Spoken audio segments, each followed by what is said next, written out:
ఇక మంచిర్యాల జిల్లాలోని భీమారం మండల అంగన్వాడీ కేంద్రంలో చిన్నారులకు అందిస్తున్న పోషకాహారంపై తల్లిదండ్రులు తీవ్ర ఆందోళన వ్యక్తం చేస్తున్నారు.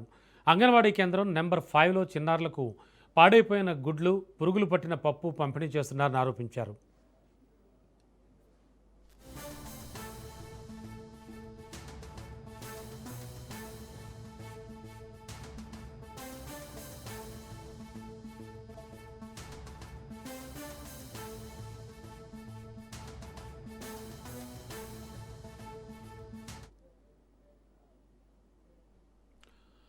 ఇలాంటి నాణ్యత లేని ఆహారం కారణంగా చిన్నారుల ఆరోగ్యం దెబ్బతింటుందనే ఆందోళన వ్యక్తం చేసిన తల్లిదండ్రులు గర్భిణీలకు ఇంటి రేషన్ కింద పంపిణీ చేస్తున్న గుడ్లు పాడైపోయినవి అని ఆరోపించారు.